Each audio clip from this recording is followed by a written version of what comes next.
Pierrette Savard, intervenante psychosociale par aidante à la Lanterne. Alors, aujourd'hui, je voudrais vous entretenir sur le sujet de la résilience. Alors, c'est sûr que chacun de nous, en vivant des moments difficiles, en accompagnant des proches, on a tous des moments d'anxiété et des moments aussi de peur, d'angoisse. Et on doit développer au jour le jour et au fur et à mesure qu'on avance dans notre vie, la résilience. Alors, il y a toujours des petits trucs qu'on peut développer. Puis c'est là-dessus que je vais vous entretenir. Donc, on va commencer par la définition du dictionnaire. Alors, j'ai fait comme un résumé. En fait, dans le dictionnaire, on voit le mot traumatisme, choc, action, adaptation, puis acceptation. Alors, c'est vraiment le cheminement de la résilience qu'on travaille à chaque jour. Ma définition, alors moi, j'ai réfléchi un peu à ça et selon mon expérience, j'ai fait une définition qui est de réussir à trouver un équilibre malgré le déséquilibre permanent dans la santé mentale. Trouver nos forces et les développer dans le but de s'adapter le mieux possible au quotidien. Ceci passe par l'acceptation de la maladie. C'est un processus à long terme, évidemment. Puis, il faut apprendre à être indulgent avec nous-mêmes parce qu'il y a des moments qu'on a l'impression d'avoir reculé ou mais d'être revenu en arrière. Mais non, chaque petit pas qu'on fait, il reste là. Mais oui, c'est sûr que des fois, on a comme un certain recul, mais quand on revient, ben, on revient un petit peu plus loin toujours à chaque fois.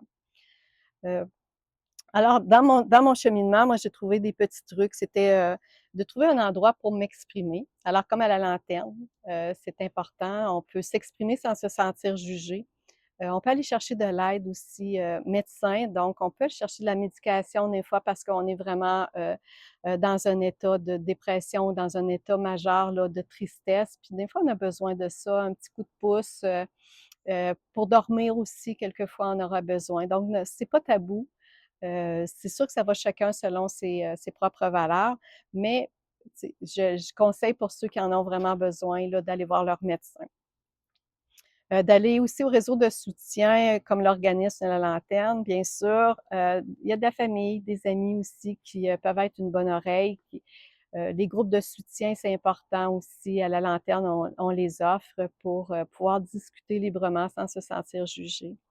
Il y a toujours la psychothérapie qui peut nous faire du bien aussi dans un long terme. Ça, c'est pour certaines personnes, c'est quelque chose qui est très important parce que ça fait ressortir beaucoup de choses aussi, beaucoup de traumatismes et tout quand on passe des événements comme ça avec nos proches.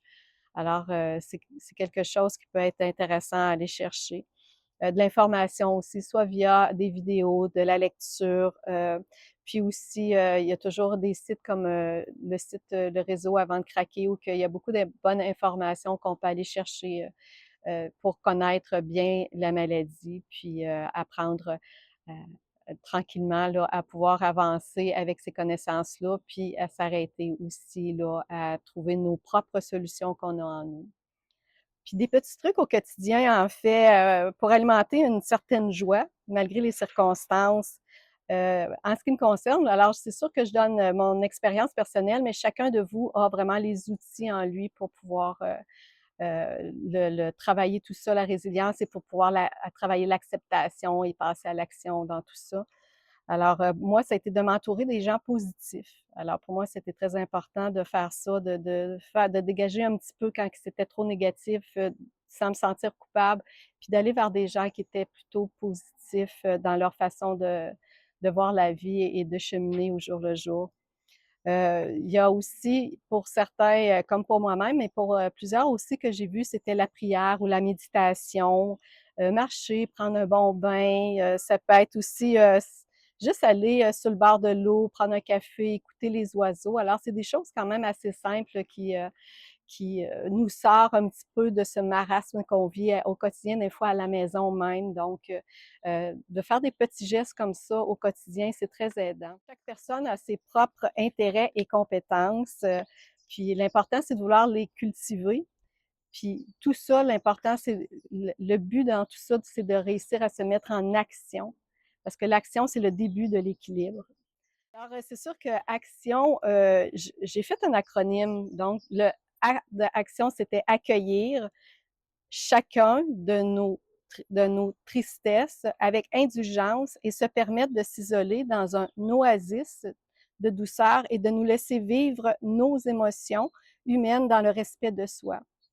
Alors, je trouvais que ça regroupait à peu près tout ce qu'on pouvait voir dans l'action, de se mettre en action pour se faire du bien au niveau de marcher vers la résilience. Alors, c'est sûr que chaque jour, je travaille sur mes pensées. C'est une des rares choses qu'on peut prendre, qu'on peut avoir un certain contrôle, en fait. Exemple, j'ai un événement qui me cause un choc et ça, chacun de nous à la lanterne, qui vient à la lanterne, on sait que c'est récurrent. Euh, Ça m'amène des pensées négatives, des émotions qui peuvent être de désespoir, de peur, de découragement, d'anxiété. Alors, tu sais, j'essaie de reprendre un certain contrôle sur ces pensées-là. C'est sûr que on peut pas tout contrôler. Par contre, on peut vraiment comme se mettre en action. Alors, on essaie de se répéter, OK, je suis pas seule, je peux appeler quelqu'un, je peux appeler la lanterne. Alors, si on développe ça, ça va devenir instinctif quand on a des pensées négatives. On peut se dire rien n'est permanent. J'ai passé au travers de beaucoup de choses, je vais réussir à passer au travers de celui-ci. Alors, quand on reprend ce certain contrôle-là sur nos pensées qui viennent vraiment nous submerger, on fait vraiment un pas là, vers le mieux-être. Dans tout ce cheminement-là, ce qui va se passer, c'est que mes émotions vont diminuer d'intensité.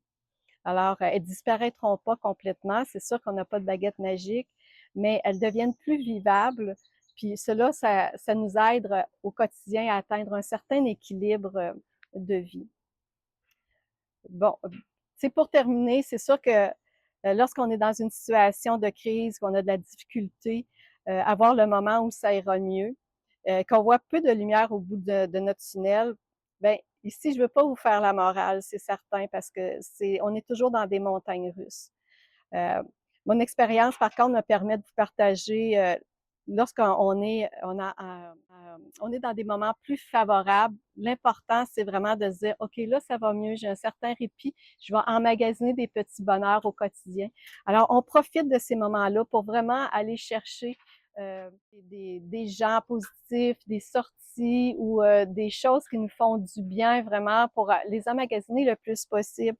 Alors, quand arrivent des moments, des situations très difficiles, ben, on a eu comme un regain d'énergie, donc on s'est oxygéné mieux, on est plus apte et plus prêt, plus capable en fait de reprendre ces événements-là tranquillement, avec des fois moins d'intensité de fois en fois. Parce on comprend qu'on a avec l'expérience qu'on s'en sort à chaque fois. Sur ça, je vous remercie de m'avoir écouté, puis je vous dis à la prochaine pour d'autres petites capsules intéressantes, j'espère pour vous.